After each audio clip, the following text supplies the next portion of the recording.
students of Scalar School of Business have a business idea. Very So interesting. business leaders from Scalar School of Business work with software professionals from Scalar School of Technology, and they build a real product. One of the common questions we also get from students is, hey, look, in management programs, you are a new institute. Scalar School of Business is a new program. There hasn't been a batch that has graduated yet, and hence, as such, why do we trust you? You come from finance background, right? Yeah. People say this is a tech-heavy curriculum. Is this tech-heavy? Am I the best fit for this school?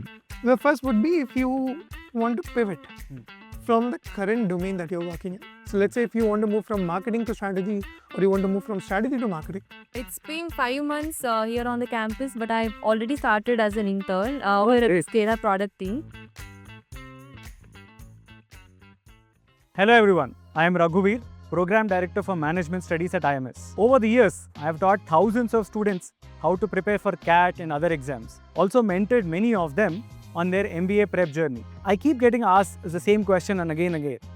What is it like to study in a particular B school, and what are the kind of opportunities that we'll get after we graduate from there? To answer those questions and more, I am here at Scalar School of Business, located in the heart of India's startup capital, Bangalore, in Electronic City. I'm going to talk to the admissions head, the program head, the placement team, as well as a few students to understand what is it like to be studying at SSB, what is it like to be part of SSB. Join me. This is the interesting thing about this campus. Like Stanford, which has both technology and business students in the same campus, Scalar School of Business and Scalar School of Technology are on the same campus, and students from both streams regularly interact with each other, give feedback to each other, build products, and try to take them to consumer as well. During the course of interaction, we'll reach out to a couple of students and understand from them how this collaboration is working out. But first up, we'll talk to Bhavik Rathod, Chairman of Scalar School of Business. Hi Bhavik, Hi, how are you? I'm good. How are you doing? Good. I'm very good. Hi, Raghuveer. Thanks a lot. If you can tell us something about yourself, Sure. what brings you to SSB? Would be delighted to hear that. Sure. So I'm the chairman here at Scalar School of Business. We launched our first program in 2023, which was called Scalar School of Technology, where we offer an undergraduate program in computer science. And then in 2024 is when we first launched a cohort at Scalar School of Business. So I've been the chairman here from the start. And then before that, I think as most people know me as someone who started Uber in India. I was the first employee for Uber back in 2013 as the founding leader. Taking all those learnings and trying to, just innovate and provide far better quality education to the next generation of industry leaders. So you built a strong reputation for yourself as well as for Scalar in the tech field. Now you have pivoted from tech to management studies. Right. How do you see that?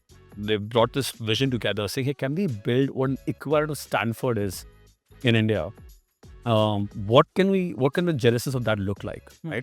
We took all those learnings of what they had over a decade, running the upskilling programs online, running the programs on campus with Scalar School of Technology, and we started actually just brainstorming just in this room itself. We were thinking about the fact that what does business education look like in the future? And we started thinking about that. We started looking at all the business schools that are out there in the country, right? We looked at all the top colleges, as you know, already in India, the top B schools. And what we started realizing is most of them, unfortunately, are still following a very archaic regulations and very old school curriculums. We did not see a very tight integration with the industry itself. And in our heads, we are thinking that how will India produce the future industry leaders? If you have to produce the Satya Nadellas of the world and the Sundar Pichais of the world, again coming out of India, how will it produce them unless they get exposure directly working with the industry itself? And if I go back to my own MBA days, right? I did my MBA in General Management and Finance from University of Illinois at Urbana-Champaign back in 2006. Now, the world at that point was already changing because you were just getting to the point of actually getting smartphones in everyone's hands.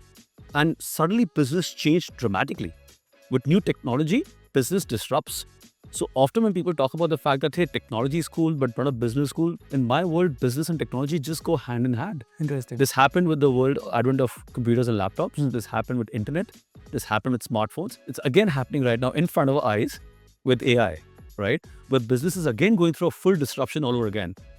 And I don't generally believe that we can produce really strong business leaders unless they also have a strong understanding of technology as well. So we just took all our learnings of what technology is about and our the fact that we've done so well in providing technical education, applying some similar principles and pedagogies, right, to business education, saying, hey, how can we make sure students do more hands-on learning?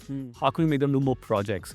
How can we expose them to technology? They don't have to learn coding. There's no coding in this program at all. They don't have to even have a coding background. In fact, in our current batch, more than 55 to 60% of students don't come from a technical background, right? But how can they leverage technology to become better business leaders, use technology to their advantage to become 10x more efficient?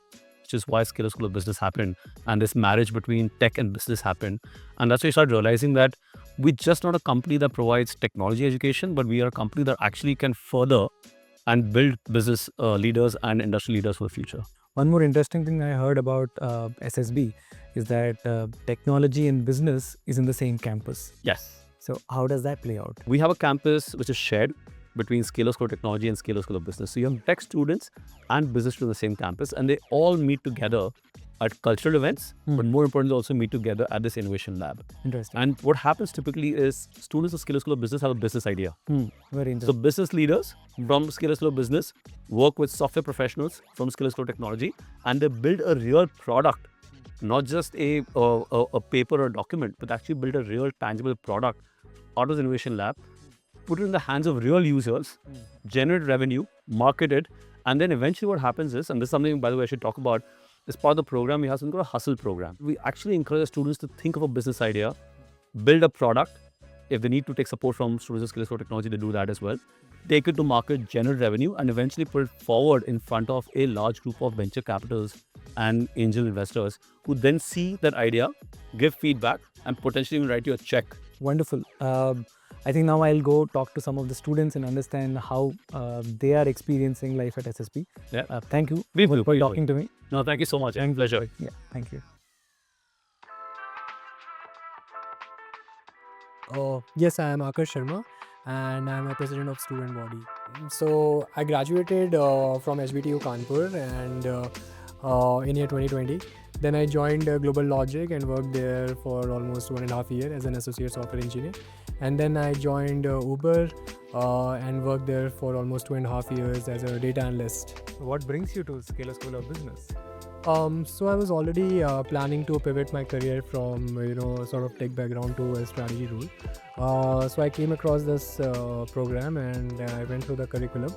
I really liked how there is a hustle program and the mentorship from the leaders, CXOs. That's great. All the best for that. And how are you liking the atmosphere here? No, it's pretty cool, like the hustle program, the curriculum, the faculties, and we also have a fireside chat with the leaders. So overall, it's a great experience. That's cool. Can you introduce me to some of your classmates? Sure. So you can find Ashish. Tell us something about yourself. I'm Ashish and I'm a student here at Scalar School of Business from the founding cohort. I'm an entrepreneur myself where I run a brand called Dream Kit where we make educational self-buildable toys for kids of age 8 to 14-year-old kids so that they can fall in love with science and technology as they play. So you're already a founder. That's great. So what brings you to SSB? Oh, that's a good question. I think coming from the engineering background and building a business, mostly getting into the position of CEO and looking for the growth for the company becomes a challenging part, especially if you look at my company. We're having a revenue run rate of around 1 CR right now, and after a point it becomes challenging on how to make it a 10 CR company and a 100 CR company. So that is a challenge. I felt that I'm at a place where I'm growth stuck, right? And doing MBA was also actually a very big passion for me. I did write CAT in 2019 and then the startup came and I got a real world business experience hands-on. So then I thought, however, I'm feeling that I need some foundational learning. That's how I started looking for MBA schools, and I did look for a lot of schools. And then when I reached out to Scalar, that's when I realized that this place could be a place that could help me run both things simultaneously. Hi Sarojha, hi Chandra. Sarojha, something about what you've been working on and how it's shaping out? Right, so currently we're working on our Russell project, that's for pet. So you've heard of Apple Watch, right? That tracks your health and your sleep schedule. So at FurPet, we're building something similar, but for your pets, specifically dogs for now. We have our pets as well, so we'll probably be using it for our pets also. So yeah, we're quite exciting working on that. Now that we have spoken to a few students, let's see up with Vidit, who's the program head at Scalar School of Business. Tell us something about you and what brings you to Scalar. So I have been with Scalar for about 15 months. At Scalar, I lead strategy across all the business verticals that we have. Scalar School of Business is one such vertical. A lot of students and a lot of our audience also would be wondering, am I the best fit for this school? So how do you respond to that kind of question? The first would be if you want to pivot from the current domain that you're working in. So let's say if you want to move from marketing to strategy, or you want to move from strategy to marketing, a great place to be is a MBA college. Correct. The second is if you want to have an accelerated growth. So for example, if you are on a path to become a marketing person, right, or a marketing lead, it's possible that you would become a lead in 10 years. Yes. But you can short circuit that path to, let's say, 6-7 years if you have formal higher education. I'm sure a lot of students who are watching this would identify with one of those concepts. But what are you looking for in a student who is applying to Scalar School of Business? When I interview a candidate, right, so I'm looking for two aspects. First is their intent. Are they clear that a business program is something that is going to help them in the next phase of their career? Once the intent is sorted, then we would evaluate your basic fundamental skills on two fronts. One is communication. Can you articulate and communicate your feelings, your emotions, your thoughts? And finally, do you have a structured thought process, and which we evaluate using a case study? So once you have submitted your application, that application would have two elements which are important. The first is written essays, and the second is video essays. Now, when we shortlist people, we look at few parameters. The first parameter is how were you in your academics. The second is your work experience. We prefer people with at least 1 year of experience, but even if you're a fresher, you should feel free to apply. And finally, we also look at your competitive scores at GMAT, GRE and CAT. If you don't have any of those, you should take our Scalar management test, which is free of cost once you submit an application. The scholarships are actually linked to the parameters that I talked about. So the first scholarship is for people who are doing exceptionally well in their work, right? So you are an industry leader. The second is for people who want to build and you have come from an entrepreneurial background. The third is for extracurriculars, which is to acknowledge people who come from diverse backgrounds. And finally, we also have a scholarship for women leaders to ensure that we have diversity in the entire batch. So yeah, and one thing that we do ourselves is you don't need to apply for scholarship. We will evaluate every profile and take a call if you fit any of these 4 criteria, and we will offer the scholarship upfront. So the students who are aspiring to come to SSB have to go through a thorough filtration process, but after that they can expect to learn amongst great peers. Yes. That's wonderful. That's Yeah. great to hear.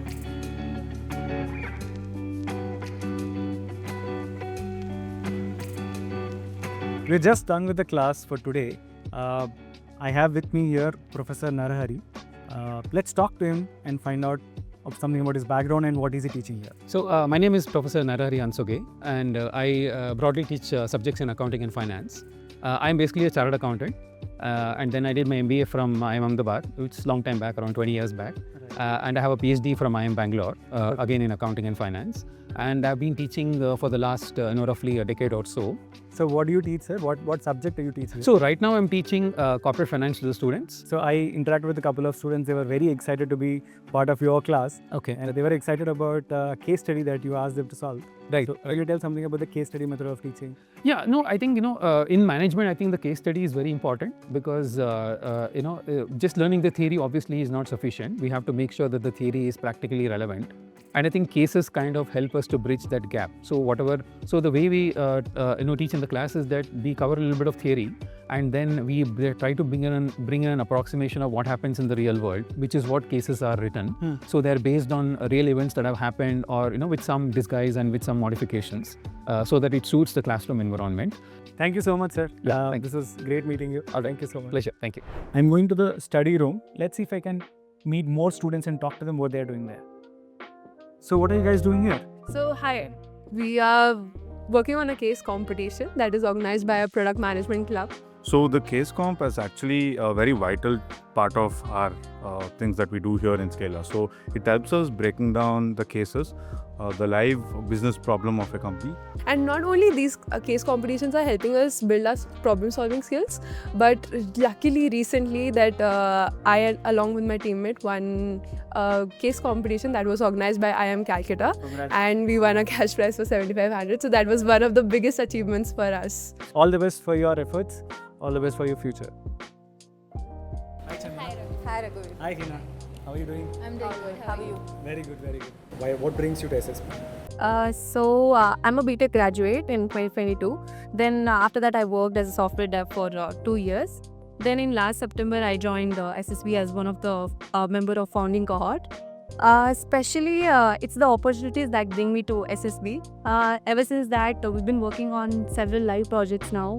And me, being the president of Product Management Club, we have brought nearly 2 to 3 industry leaders to the campus, which is founder of Product Maniacs, Prashik, and there were a few other guys like Siddharth Charter from IIM-A. So these are the opportunities that I feel like which gets us closer to the industry.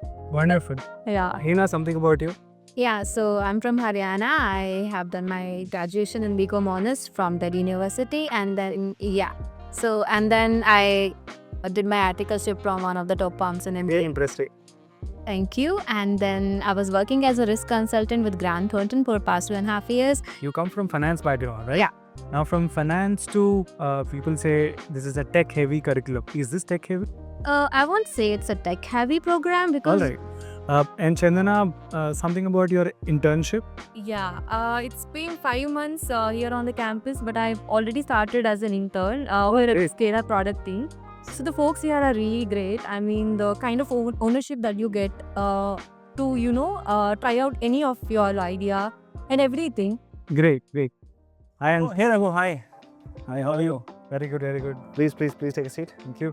Hi, my name is Anshuman. I'm one of the founders here at Scalar and Scalar School of Business. I started my career as an engineer. I'm not an engineer anymore. I was at Facebook earlier, where I led the team that built Facebook Messenger. And then later on helped set up the Facebook London office. For the last 10 years or so, I've been primarily working on higher education. We started with tech education, and then slowly we're sort of broadening to cover all aspects. So the first question, I think it's a very important question. How do you ensure that students' placements are not limited to your network, but students can go to other corporates as well and get employment? Right. Placements actually. Let me rephrase what you said as well. Like, one of the common questions we also get from students is, hey, look, in management programs, you are a new institute. Scala School of Business is a new program. There hasn't been a batch that has graduated yet, so there hasn't been a batch of outcomes yet. And hence, as such, why do we trust you?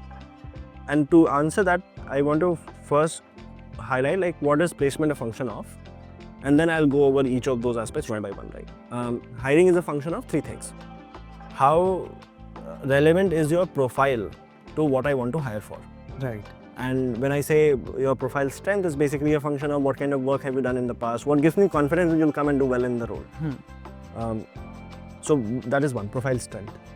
Second is, what is my confidence that you'll actually have the skills that would help you succeed in the role. That's the second thing that is important for me. And the third thing is access to opportunities, which means if I'm a student, do I get access to apply to the right kind of employers, which will help me start in the right place, and then eventually also keep moving on to the right kind of employers or not. Right? So those are 3 things that would impact my placement outcomes. Most of the time we keep fixating on the third part, but all 3 are important. Now in profile strength, one of the things we want to make sure is that there is enough amount of hands-on experience that students get, which is externally verifiable, which ends up on their resume. While the batch has only spent 4 months in the program out of 18 months, students have already started picking up industry projects that they do while being in the campus. For example, now imagine, let's say if I want to start applying to a founder's office role in the future, if I'm already doing a few founder's office small projects, and I can say, hey look, here are founder's office like projects that I have done in the past, and hence I'm a good fit for a founder's office role. That just gives an employer a lot of confidence to interview you. In fact, an internship is part of the program. So 12 months is coursework, with all of what I just described, then there is another 3 months where you're required to actually go to an internship. Some of those internships convert to a full-time job, which we are absolutely okay with. So what you're saying is projects Yeah. and internships. Internships, All right? So that helps you Build with the it. profile. Maybe let me extend that a little bit. Projects, case study, and internships. Okay. Now the second part is skills. One of the key focuses for the program has been that how do we not compromise on theory, so we get the right kind of faculty. Our faculty are people who also teach at, let's say, in IIM Bangalore or IIM Calcutta or ISB. So they are the ones who come and teach the theory part. But then at the same time, there is a lot of focus on making sure whatever you're learning, are you applying that or not? So an equal amount of weightage is placed on outclass activities, which are typically driven by industry professionals. So we keep doing these workshops where you apply what you have learned, and that's basically what is helping you build the skills. The second part is missing to a large extent in a lot of old MBA colleges. And finally, the opportunities. Now, what is true is that I cannot claim that, hey, look, here are the placement numbers from the last batch, because to be honest, they've only spent 4 months. And then outcomes happen as a result of skills. I can't just produce outcomes till they finish their program. But what I can talk about is what kind of relationships that we already have, right? Which gives me confidence that placements or opportunities are not going to be an issue. Today, we work with more than 1,200 employers on our remaining programs. So we have a recently large online program. Some of those are tech programs and some of those are also non-tech programs. So for example, we have a fairly large program in data science where people have paths to analyst profiles as well as data scientist profiles or machine learning profiles. So we tie up with companies. In those 1,200 employers, we have a large band of who you would call as paymasters. So these would be your top consulting companies, Big Fours, Mang kind of companies, your top unicorns that you keep hearing of, so the Zomatos and Swiggis of the world. So all of them are hiring partners for us today. And the reality is that if I am already helping them on a certain role, helping them on a different role doesn't require me to sign a new agreement with them. There's already that hiring relationship. It just means that now I can showcase to them that, hey, look, here is a set of people that I also have. Do you have openings here? Do you want to come and hire from here? So the reality is 1,200 employers, direct relationship. And hence very high confidence for 55 students. Would we be able to get enough employers on the campus? Absolutely, yes. Let me make it more real, right? Of why I say that there is high confidence in employers. Company that is valued, I can't name the company, there's a company that is valued at roughly $3.5 billion. I was talking to their founder once. And I was talking about, hey, look, we do this for tech, and if you want to hire, here is the kind of projects that maybe you can come and drive inside the campus. They wanted to do that. But they said, hey, look, but I'm also very struggling to, let's say, hire people in marketing today. How can you help us there? And then we told, hey, look, we have just started Scale School of Business. You can potentially come and hire from there. So they are, for example, lined up as one of the founders to come here on the campus to drive a case study. Oh, that's very interesting. Again, there's a company in Singapore. They had approached initially for hiring talent here. For them, the key positions were in founder's office. And they were very keen to start hiring today for their Singapore office. But we couldn't, again, help them right away. But what I'm saying is that these kind of inflows keep happening organically because of the large network of employers that we have. Right. If companies are hiring, there are enough and many companies where we already have relationships. Right. SSB is offering a certificate instead of a degree. Yeah. Now, how would a student understand that? The way we look at it is that, to be honest, like if an MBA degree would make difference to their end outcome, we would absolutely actually have gone for an MBA degree. However, from what we see, bachelor's degree is important, but post that an MBA degree or let's say a PGP in management doesn't change the end outcome for the student at all. Firstly, like there is, if you look at most job openings as well, they don't necessarily fixate on an MBA degree as such. They're okay with, let's say, a long-term program that has been done in management, which is sufficed by the PGP in management. Rather, a proper MBA degree is limiting in the sense that you have lesser flexibility on who can teach the program. Even on the pace at which we change the program structure and course to actually align with what is required in the real world, some of that also gets limited in a proper degree framework. So that's the reason why we said, okay, fine, it's okay to build it without a formal MBA degree, and let's say it's okay to go with, let's say, a PGP in management. So how do you plan to run the placement? So are you going to invite companies to come on campus, or is it through the networks that you're building, you're going to send the resumes to them? Yeah, I mean, so we typically divide the cohort into 2-3 parts, right? So there is an experience range where you have, let's say, bulk of the batch, and there you have enough people to say, hey, look, let's get employers on the campus. They would have enough people to consider and hence close the role or multiple roles on the same day. What also happens is that within this batch, there are some people who are outliers. Somebody might come with, let's say, 10 years of experience, 15 years of experience. Now, if you get a company that might be hiring for a senior leadership role, and if there are like 2 people fitting the role on the campus, then it doesn't make sense for the company to come and visit the campus. And in those cases, we do these ad hoc relationships where we connect the candidates to the companies, and the companies then drive the process on their own.